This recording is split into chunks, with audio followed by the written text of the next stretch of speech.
And quite a number of children in Africa who have been subjected to abject poverty end up missing some of these basic needs in life that we may require, which include things like better health care, education, good access services. And so today I'm joined by Peg Oman, who is the child sponsorship coordinator of No Child Organization. She'll be telling us more about this program and what it is they do to just ensure that these children get this necessary, basic requirement that can make them live a comfortable life. So thank you very much, Peg Oman, for joining us on the show this morning. So let's just begin by understanding what exactly is No Child Organization. What does it do? What entails this particular organization? So No Child began in 2010. Before that, our pastor at Kensington Church and Julius Murgor here in Nairobi already had a relationship and a friendship, and we were already helping in any way that we could, coming alongside Julius.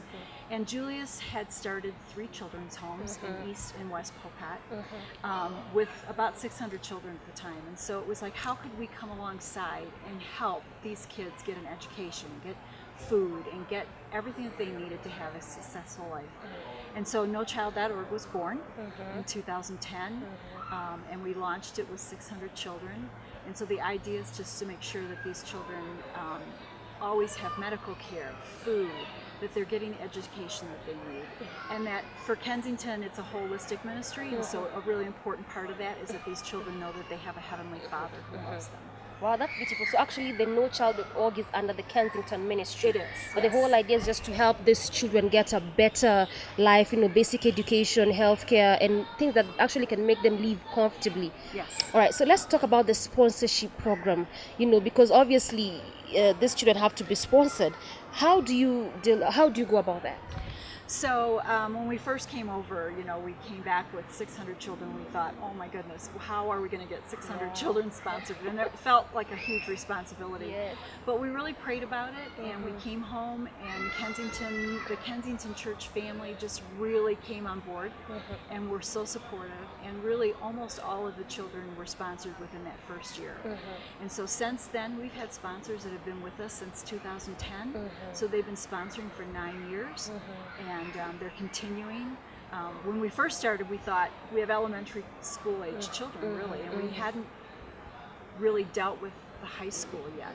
So in 2015, No Child launched the education piece so that we could now take these kids who've successfully gotten through primary school and were doing well. They were eating better. They were having clean water. They were getting medical care, so they were doing better in school. So now we have all these kids in high school. So then we brought in the extra sponsorship for kids that are in high school. And so now today, we've had about 4,200 children that have gone through the No Child program. At this point right now, we have 1,200 children that are sponsored. As of now? As of right now. Okay. That are mostly in Kenya, but we also have India and Nepal. Let's talk about the extra sponsorship.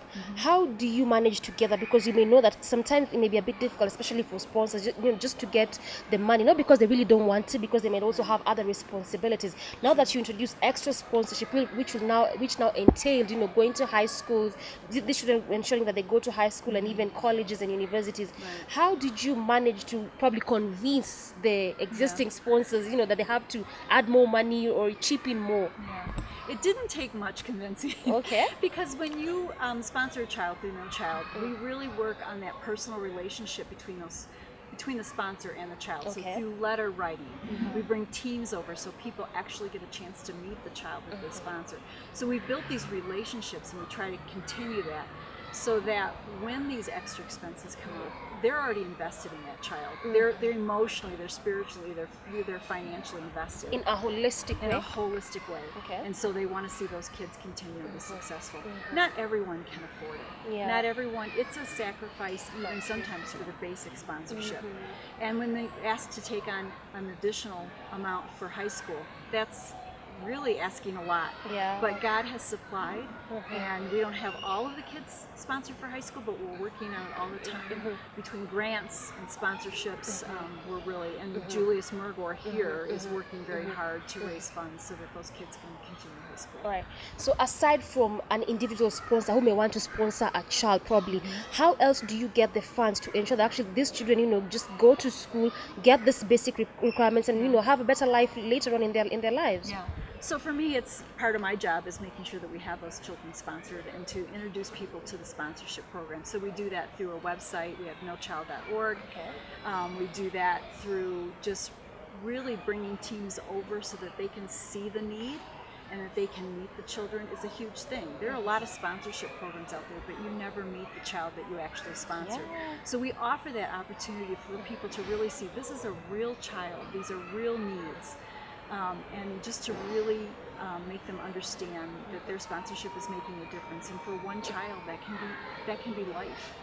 And so they're already invested with their heart, and so sometimes it's not that much of a leap to ask for the financial. There are people that can't afford it, and so we look outside of even the sponsorship, whether that's through grants or just people that have been on teams that talk about it with family and friends, and then those people also want to help wherever they can. All right. So the whole idea, like we said earlier, is to ensure that these children actually get better education and better healthcare services, and all these other basic needs that can make them live a better life. But have you had cases of a sponsor withdrawing? And if so, how do you deal with that? We have, and it's really hard. Sometimes for the sponsor, it's very emotional. For the sponsor? For the sponsor, because they've invested in this child and they have this relationship, and we just had a gal that called me before Christmas, and she had 2 children here in Kenya that she was sponsoring. That she was sponsoring, and had been since 2010. But her husband retired, and she lost her job. And so she called me in tears saying, I feel horrible, but there's no way that I can keep sponsoring. So my heart is to just really work really hard to find another sponsor for those kids so that they won't feel that loss. And they'll still be taken care of. So this was as a result of circumstance, not just wanting to withdraw from the sponsorship. Very few people ever just quit sponsoring because they don't want to anymore. We've had a really good success rate of keeping sponsors for the whole time that child needs the help. There are circumstances that happen in life, whether we actually have one lady who just called, and she actually is experiencing the first stages of Alzheimer's. And she was a sponsor? And she was a sponsor. So for her, it's very emotional to give it up, but she knows that she's not going to be able to continue. She's not even going to remember. So it was really, heart-wrenching for her and for us, just to see her go through that, but then to have, the fact that she had to give that up. But we have people that come alongside us and really want to help. So we work really hard. All right. Okay, so you as the child sponsorship coordinator, in these cases whereby we have a sponsor that has withdrawn and this child has to still go back to school, the child still has to get better health care, the child still has to get these basic needs, how quick or how fast do you get to ensure that this child gets another sponsor, that they don't get to miss these basic needs in life? Well, our website and our Facebook page really helps, so that when a child does need a sponsor, we have them right back up on the website so that people can see the kids that need it. And we're posting on Facebook, we're contacting people that we know within our church family and our other families, so we work really hard to make sure that there's not a big gap. But Pokat Outreach Ministries is very good at, they are taking care of those kids, whether that fund comes in that month for that child or not. That child is still eating, and they still have clean water, and they're getting the medical care they need. So they're not, they're making sure the kids are taken care of, and that's why we partner with them. We trust them here on the ground. They're doing a great job. Right. And in terms of this child getting that love and support, because obviously when this sponsor was around, they were not just giving the money that can ensure that this child goes to school. It was also, that motherly or fatherly support or that guardian support. How do you go about that? it's hard. You know, I have a bunch of kids here in Kenya that call me mom. Yeah. And I love it. You know, at one time we have 3 children of our own, and our children are grown and have children of their own. And so we kind of felt like we had no more children at home, and now I have thousands, which I Yeah. love. But Who they call you mom? they call me mom. So yeah, it's difficult. You know, it's there's expectations on both sides. You know. And so we want to make sure the child is taken care of, but we also, you know, I think there's something to learn from that too on this side, that that sponsorship isn't a given. It's not. It's a privilege, and it's an honor when you get sponsored. And so just to really work hard in school, so that you, you know, you are honoring that sponsor and the sacrifice that they're making. So Because it's actually a sacrifice. it is a sacrifice. Yes. All right, and obviously, you know, from other organizations, we might have had stories of, you know, people just saying that these children, even after they leave these homes or these programs, how then do we still ensure that these children, you know, live on with their lives better? Of course, they might be young adults because now they've gone through primary, high school, and now college, and now they can go out and live their lives.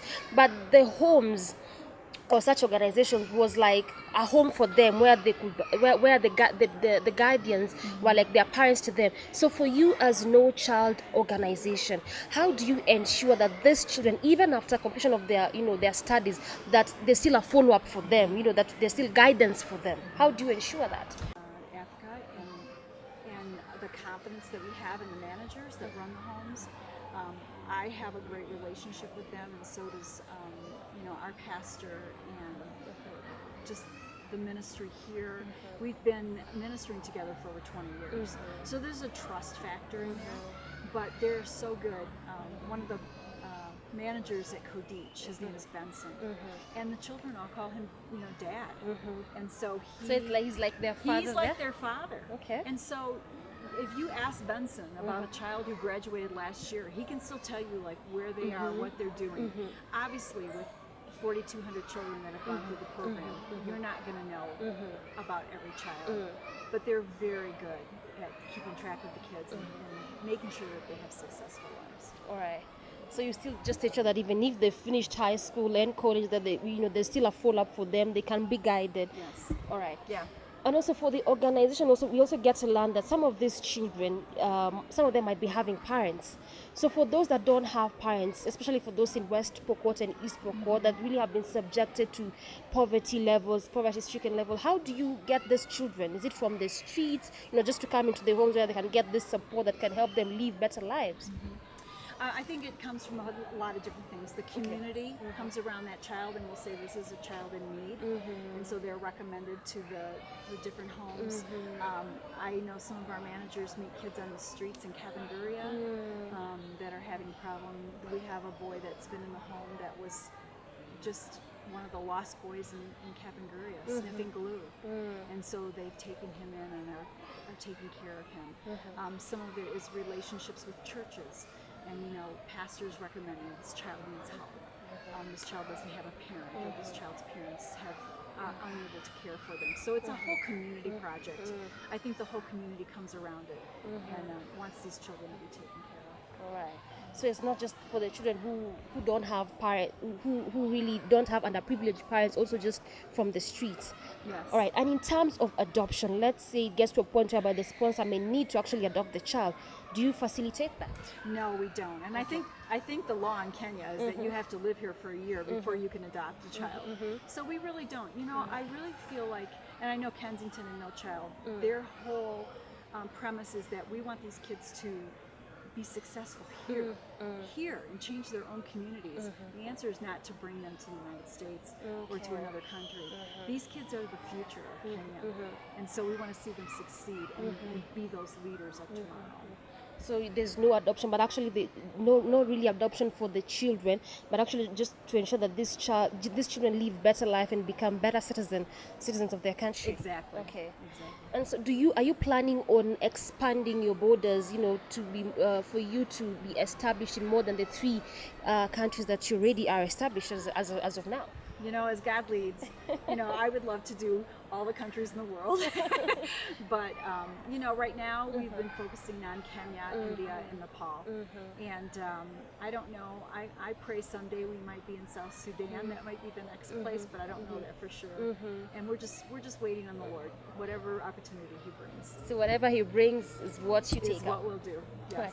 What would be your last words, especially to these children, these underprivileged children in the society? Because oftentimes they may feel like because a mother died or a father died, or now they're in the street, they may feel like there's no hope for me anymore. There's no life for me anymore. Where do I go from here? But you, as well as a coordinator, and of course you've been on this program for really quite a while, especially in Kenya for now 9 years. What would you like to say to these children? You know, the first time I met the children here in Hodij, and Carry On, and Chimalangat, I could see the potential in these kids. These are smart, really awesome children, and they're the sky's the limit on what they can do. And because you don't have a parent doesn't mean that you can't be successful. Because you live in an area that may be more economically challenged, you can still rise above that. And God has great plans for them, and I want to see them fulfill those plans. You want to see them fulfill those plans. Yeah. All right. Thank you very much. You're welcome. Thank you for having me. All right.